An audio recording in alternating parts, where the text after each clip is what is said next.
ভেন্ডি ভাজা, এটা দিয়ে ভাজা কত ভালো হয় খেতে। আপনারা কি আগে খেয়েছেন?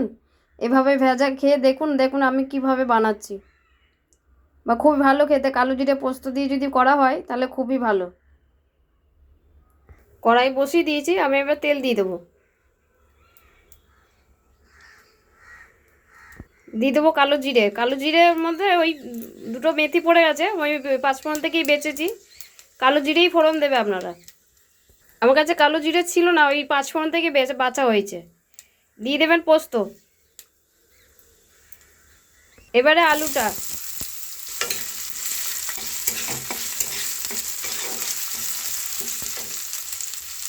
এবারে নুনটা দিয়ে দেবেন, হলুদ।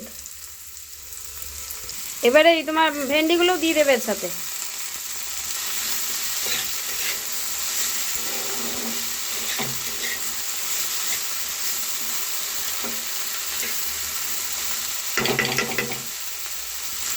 কম আছে, আপনি 5 মিনিট ঢাকা দিয়ে রেখে, 5 মিনিট না হলে 4 মিনিট দেবেন।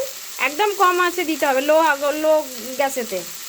গ্যাসটা একদম কমই দিতে হবে, তা নাহলে ভেন্ডিগুলো তো নরম নরম হতে টাইম লাগবে একটু। ওরই মধ্যে আলুটাও সেদ্ধ হয়ে যাবে। ভেন্ডি ভাজাটা প্রায় আমার হয়েই এসছে। দিয়ে দেবো কটা কাঁচা লঙ্কা।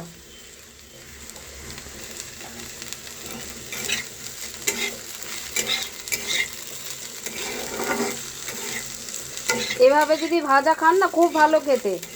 আর এই ভেন্ডিগুলো মচমচে করে খেতে গেলে অল্প একটু যদি বেসন মাখিয়ে একটু তেলটা বেশি দিতে হবে। ছাঁকা তেলে যদি ভেজে খান, ওই ভেন্ডি কুড়কুড়েটাকে খুবই ভালো খেতে। মাঝে মাঝে আমরা ওরকম করে বানিয়েও খাই, ভেন্ডি কুড়কুড়ে।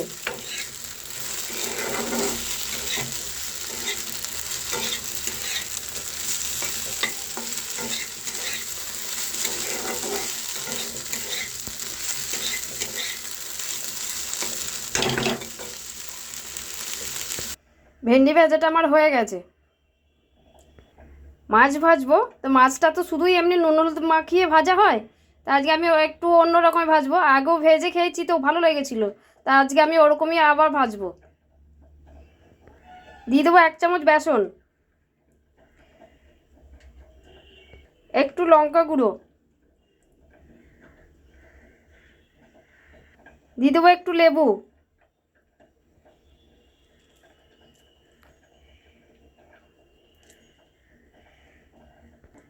এবার মাখিয়ে নেবো ভালো করে।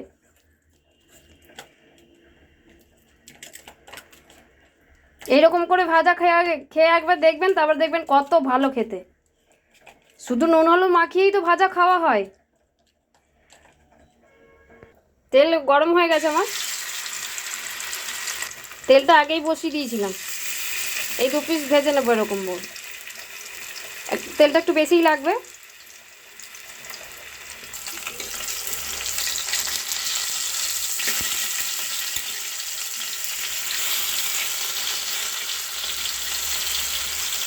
আর একটা কথা বলি, কতগুলো, একটা ভাই আমার অনেক দুটো ফুলের ভালোবাসা দিয়েছে, অথচ আমি তাকে রিপ্লাই দিতে পারছি না।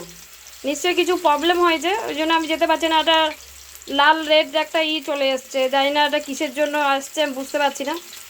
প্লিজ ভাই, আমি জানি ভিডিওটা যদি দেখো তুমি, তাহলে কিছু মনে করো না। আমি তোমাকে রিপ্লাই দিতে পারছি না।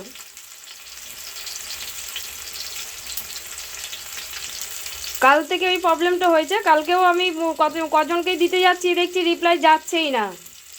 কি হলো কি জানি, বুঝতে পারছি না কেন এটা হচ্ছে। যারা যারা কমেন্ট করছে তাদেরকে যে আমি রিপ্লাই দেবো, সেটাই আমি দিতে পারছি না।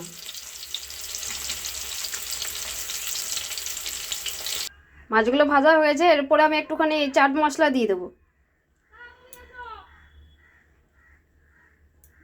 এই যে এই চাট মশলাটা দিয়েছি। মাছ ভাজার পর যদি এই চাট মশলাটা দিয়ে খাওয়া হয় না, খুবই ভালো খেতে হয়। আর প্লিজ যারা যারা কমেন্ট করছো, আমি তো কমেন্টে রিপ্লাই দিতে পারছি না, জানি না কী প্রবলেম হয়েছে, কিছু মনে করো না তোমরা।